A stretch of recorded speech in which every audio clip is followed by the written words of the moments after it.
Hey, I thought I'd do a roundup of all, or most all of the Zeiss lenses with the F-mount for Nikon DSLRs. Here are a few of mine, but I have tested them all, except for the new Milvus line, which is replacing the 35 millimeter, and also there's an 85 millimeter. Zeiss Milvus. However, I'm not fond of the notion that they put rubber focusing rings on there. And they also designed them specifically for use with video. That, in addition to the actual physical nature of the Milvus lines, I actually find them unimpressive. I think they're just honking logs, and you know, a smooth rubber focusing ring is not my idea of ideal.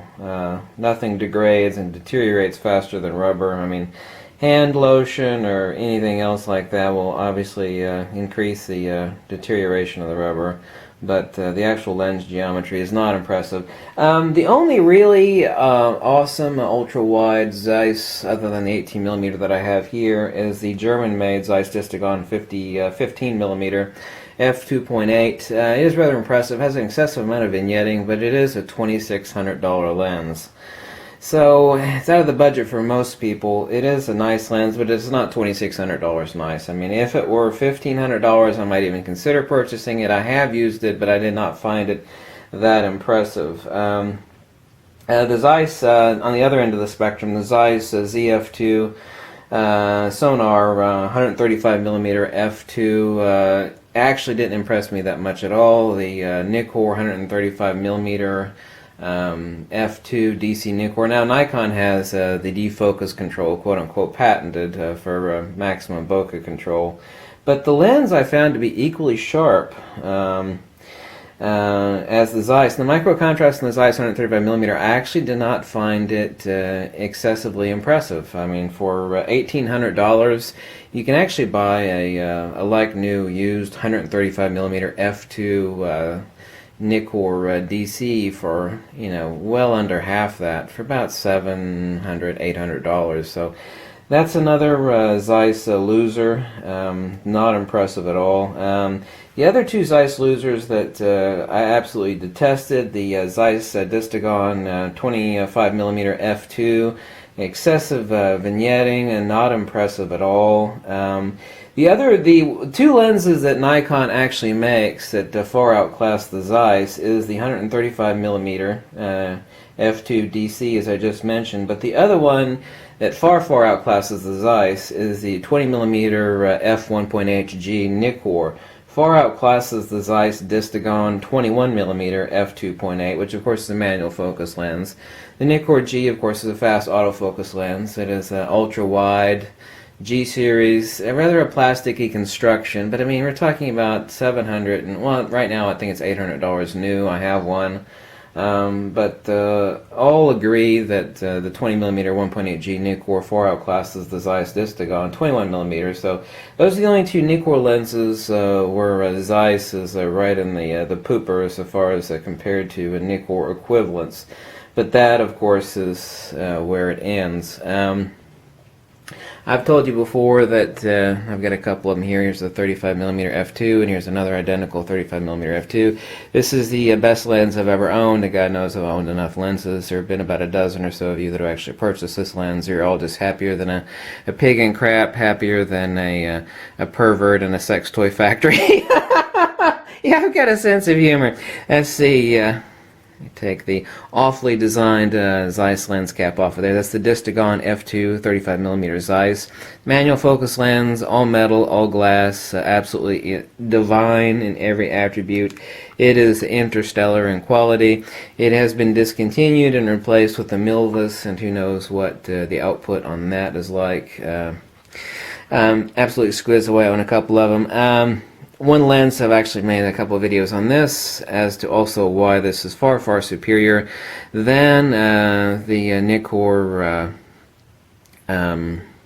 either D series or G series f1.4. Now this is one thing people think, well, Zeiss lenses, you know, they're bloody expensive, and you know, I can't afford that crap. But I mean, if you're considering the 85mm f1.4, in either the G series or the D series, this is a cheaper lens. I mean, this lens is right at just a hair under $1,100, and it's far superior. Yes, it's a manual focus lens, but micro contrast, superior sharpness. I mean, it just blows the hell out of a Nikon, and it is a lot cheaper.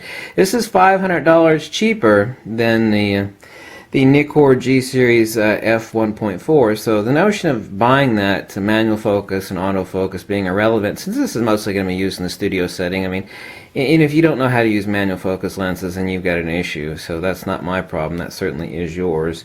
But this is, it blows the hell out of Nikon. I mean, far and away. But not only that, importantly, it's far, far cheaper. So I already made a video about that lens.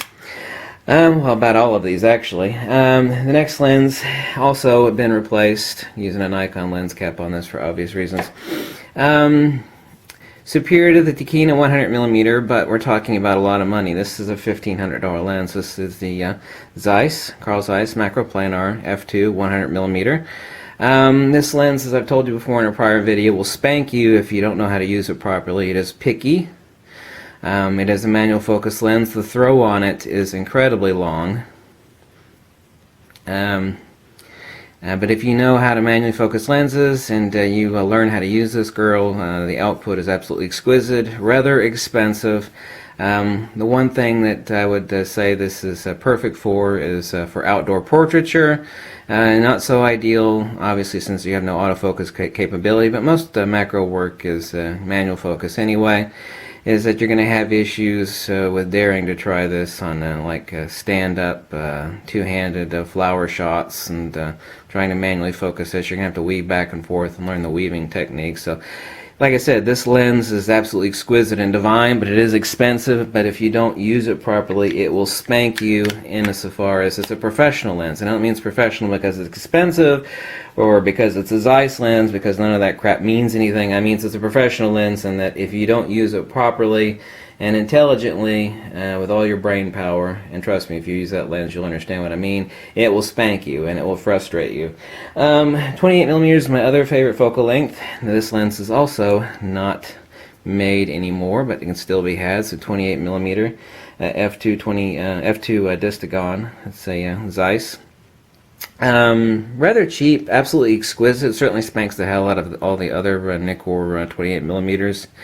Rather inexpensive. This is actually a ZF model, which means it has no CPU contacts. It has the rabbit ears, the metering interlock for older Nikon film cameras.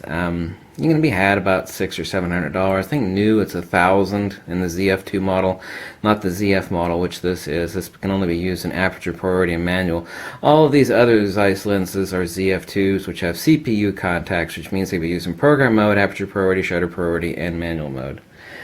I just got done making a video about this lens as well. It is absolutely exquisite. The unfortunate thing is it's $600 new. This is still a current production lens. This is the 50mm Planar Zeiss f1.4 50mm. $600, $620 new, I believe, and you can grab it for about $450 or $500 used. Finding a cheap one used is rather impossible. How does this stack up comparatively to like an old Nikon AIS series, which would be the equivalent to this lens, f1.4, which of course can be had for right at $100 or $120 versus this $450 used or $620 new. Well, if you're going to be doing black and white photography, you got to have the Zeiss, and that's it. The micro contrast in the Zeiss is far, far superior to anything Nikon ever made or does make. So if you're going to do a bunch of black and white photography, or if you want perfection as far as sharpness, it is the Zeiss f1.4. Relatively speaking, yeah, it is really a damn expensive 50mm, but it is worth it. It is manual focus, ZF2 model, CPU contacts for all metering modes, program, shutter, aperture, and manual mode. Zeiss 18mm. You take this horrible lens cap on there. It's the one faulty thing that Zeiss does, is make these horrible lens caps. I have a filter on there right now, and I take it off when I use it most of the time. Rather huge 82mm lens cap. Rather a small lens, rather insanely expensive. Certainly not cheap. You can find them used for about $800, $850. Has excessive vignetting until you reach f5.6, but oh my god, the sharpness, and oh my god, the micro contrast is absolutely incredible. But it does have a lot of vignetting. It's rather heavy, it's all metal and all glass, the same as these other Zeiss ZF and ZF2 models. I can't remember what the current price on 18mm. Yeah, okay, the current new price for it is $1,200. So that's correct. Yeah, I know they didn't discontinue the 18mm. It's still a current production lens. Yeah, still current production lens. The two lenses that were placed for the middle of this line, which has come out and announced, is the 35mm f2 and the 100mm macro. So that's the 18mm. Rather expensive, a lot of heavy vignetting until you reach 5.6, but oh my god, the output is absolutely incredible. It is damn expensive. And that kind of rolls it up. Like I said, there are two lenses in wrap-up, or Nikon Spanx. I like to keep things simple. People love simplicity. Simplicity is divinity. Keep things simple.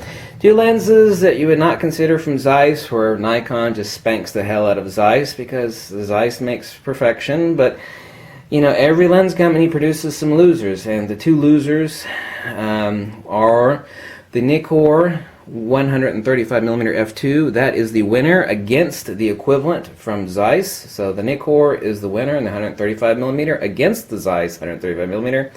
And the other loser is the 21mm Zeiss.